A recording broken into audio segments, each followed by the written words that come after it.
Is Intel really the next big opportunity? Curious about the facts, the real numbers, and what I'm doing with my own Intel shares? Hi guys, welcome back. This is the Smart Invest. First, let's quickly clarify that there is no financial advice in this video. It's just an amateur investor presenting facts and showcasing his own decisions for educational purposes. In the past year, Intel has achieved significant growth, with a current market capitalization of $185 billion. It's worth mentioning that this significant growth was preceded by a rather substantial decline. As we can see, Intel has seen better days. The forward PE value is 25, which is not low, but still considered cheap compared to AMD or Nvidia. However, the potential for growth and its pace is likely not the same. Intel is already a more mature company compared to its two rivals, but they are planning a major revitalization. Looking at the performance of Intel's revenues, we might understand what caused the collapse of the stock price. It has entered a rather negative trajectory. The drastic decline in revenues was not favorable for gross profit, but the trend seems to be reversing. Even with an operating income in the negative values of about $1.5 billion, they managed to bring it close to zero in the last quarter. Intel is a massive technology company and is fortunate to compete on multiple fronts with several major companies. In the sector of computer processors, PCs, and servers, AMD is a competitor. There's also significant competition elsewhere, for example, ARM in the smartphone and tablet market. In the data center sector, competitors include AMD, Nvidia, and Qualcomm in the realm of cloud-based data centers. In the mobile devices sector, Qualcomm and Samsung are competitors in mobile chips.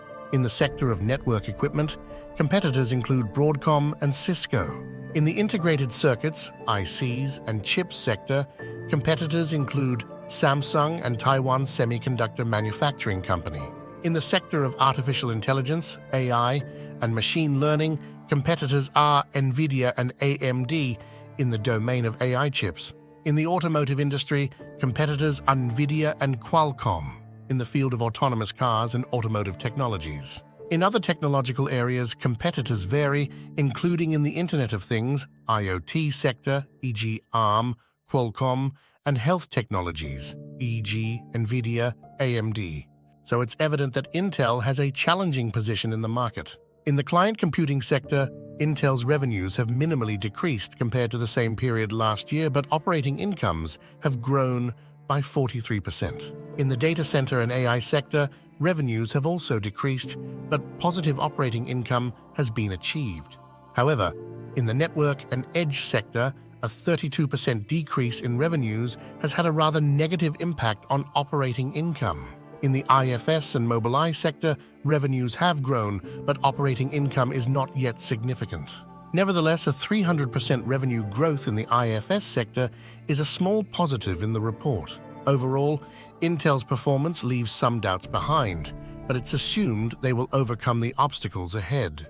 They are planning massive investments in the chip sector in the coming years. US taxpayers are also involved in these investments, whether they want to or not, as the US government is supporting chip manufacturers with $40 billion. But looking at the shareholder outstanding, we can see that the previous declining trend seems to be reversing, and the number of shares is starting to increase. This isn't a good thing, but given the challenges Intel has faced, we can overlook it. In the preceding years, they bought back their shares at a very nice pace, so hopefully the current situation is just temporary. Intel's EPS isn't a high value, but at least it's positive, which is definitely good. Now let's talk about something that initially seems bad, but is quite good. But first, a simple like or comment can help the algorithm and sponsor my work, guys. Thank you for that. So let's talk about the dividend.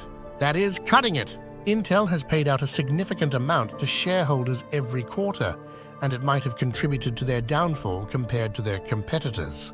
A company operating in such a vast and innovative sector, in my opinion, can't afford to just throw away 30–40% of its profits to shareholders.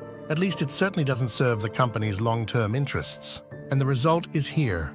Personally, I would have been happiest if they had completely cut the dividend, but a small success is still a success.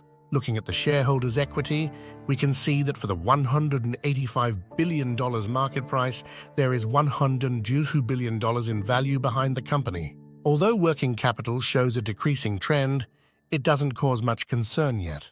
It looks a bit better than in the case of Rivian or Lucid. Working capital is the amount of money available to a business to conduct its day-to-day operations.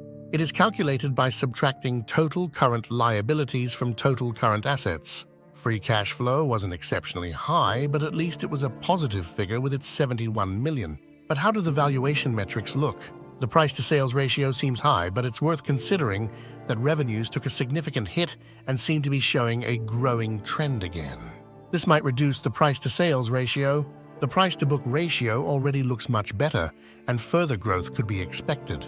So what do I plan to do with my own Intel shares? First and foremost, why do I even have Intel shares? Well, my wonderful relationship with Intel began in May 2022. On a marvelous Friday, Intel managed to fall to depths that sparked my interest, and I bought into the Intel company at a price of 42. I thought it had reached a pretty good valuation and it couldn't fall much further. In the worst case, I'd pocket the dividend if I had to hold it longer. Of course, the next two reports brought even worse results, leading to further significant declines, and the dividend was cut too. While the future didn't unfold as I expected, I trusted Intel, and as prices got lower, I continued to expand the position. So, since my very first purchase, I now have nearly 10 times more Intel shares with an average price per share of 33.04, putting me at a 30% profit in a year and a half. Intel currently makes up 4% of my portfolio and is the 6th largest exposure. I've decided not to sell yet and not to realize a profit at this price, as I see potential in Intel.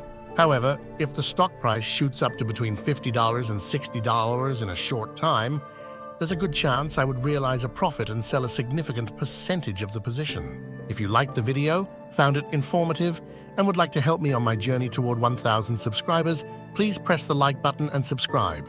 Take care, guys, and see you on the next episode. Try not to lose all your money in the stock market until the next video.